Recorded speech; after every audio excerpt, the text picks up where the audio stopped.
Kenapa mesti ada 3 syarat? Mau Allah, mau kebaikan akhirat, zikir banyak. Karena Rasulullah ada 3 ni. Bila kita ada 3 ini syarat yang ada, yang dikehendaki oleh Allah, berarti kita memang ada asas yang kukuh dalam diri zahir dan batin kita. Barulah Allah janjikan uswah hasanah.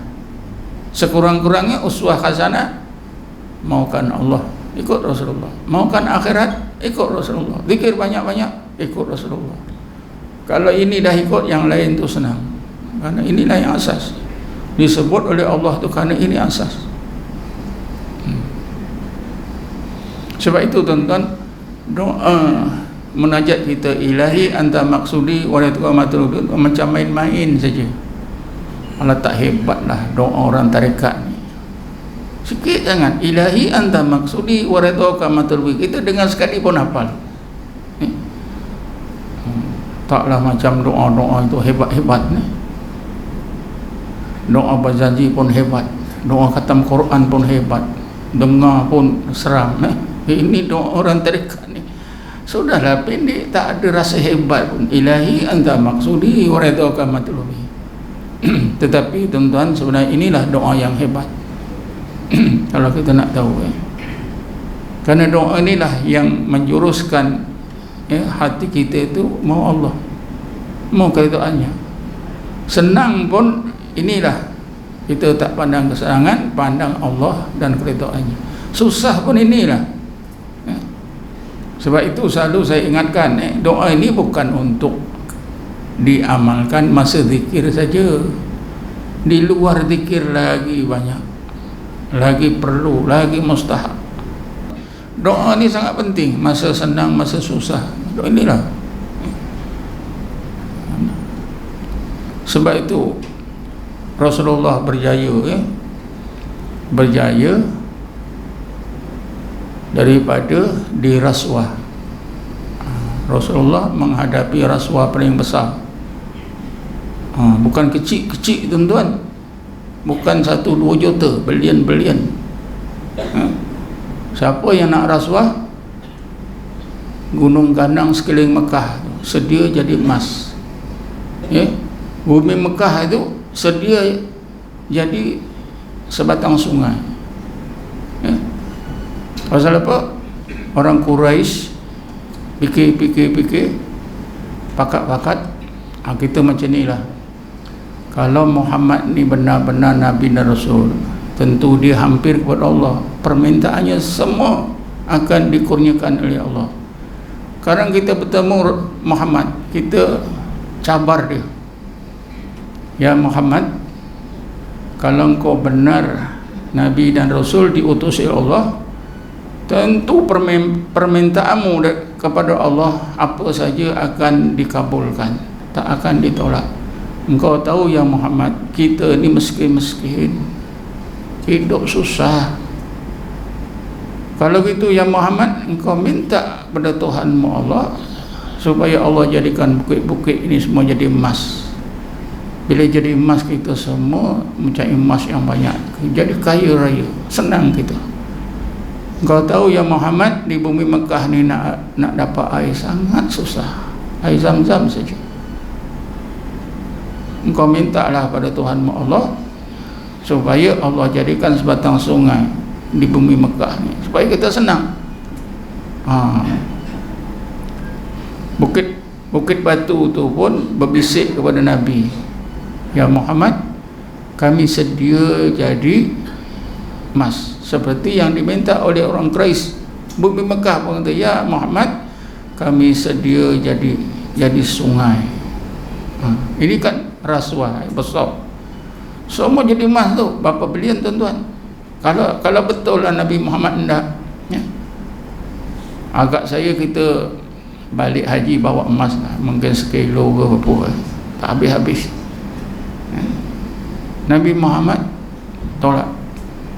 Dalam berjanji ada disebut, warawadathu jibalu bi antakuna dhahaban fa'aba. Maka bukit-bukit batu di sekitar Mekah itu, rawadathu, berbisik-bisik, bercakap, Ya Muhammad, kami sedia jadi emas. Fa'aba, Nabi Muhammad tolak. Ini rasuah yang paling besar. Tak ada rasuah yang lebih besar daripada ini. Duit apa semua ni sikit je, 100 juta pun sikit. Ini emas. Dan Nabi Muhammad tentu tahu semua orang jadi kaya dengan emas. Semua bukit-bukit batu tu semua jadi emas. Fikir, cuba bayangkan tuan-tuan, jadi emas. Jadi Nabi Muhammad tu Allah saja. Kenapa Nabi Muhammad dia jadi hamba? Dia fikir jadi hamba. Sebab itulah ditolak. Kalaulah dia mau tawaran tadi, Nabi Muhammad jadi hamba emas, Nabi Muhammad jadi hamba sungai. Ini doa ni tuan-tuan sangat penting. Ilahi anta maksudi wa iqamatullah. Senang ke susah ke sakit ke apa saja, inilah asas.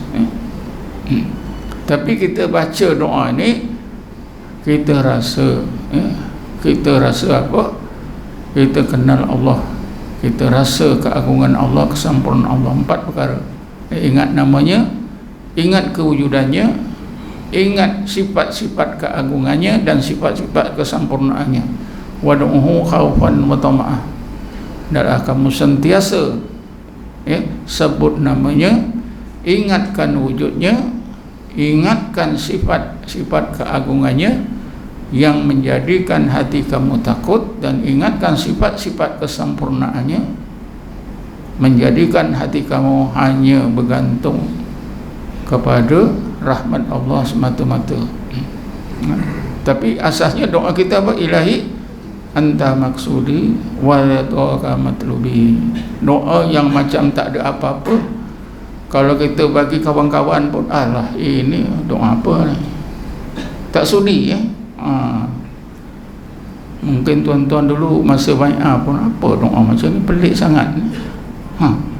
Ilahi anta maksudi wa ridhaka matlubi, pelik sangat. Pasal apa? Tak faham. Tapi bila faham, rupanya ini antara doa yang terbaik di sisi Allah.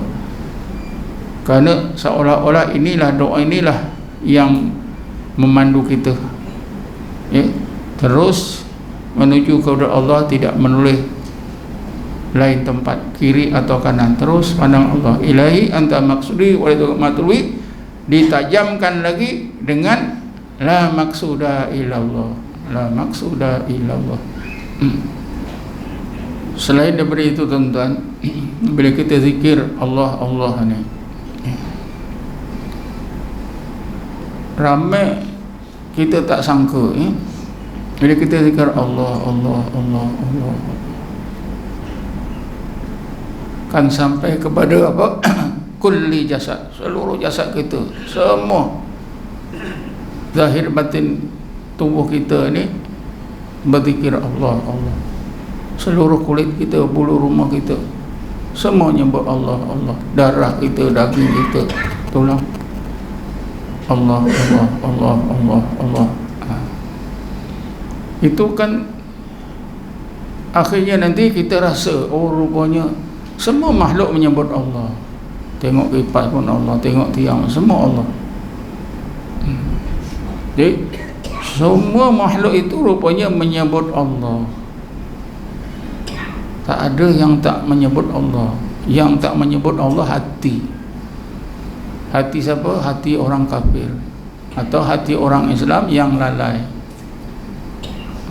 Cuba bayangkan tuan-tuan, semua sebut Allah, hati kita tak sebut. Bagus sangat hati yang tak sebut ni. Semua sebut Allah. Jadi bila sampai peringkat itu, namanya sampai di peringkat Bismillah. Rupanya Bismillah itu begitu. Kita fikir bila kita baca Bismillahirrahmanirrahim, kita sudah memenuhi kehendak Allah.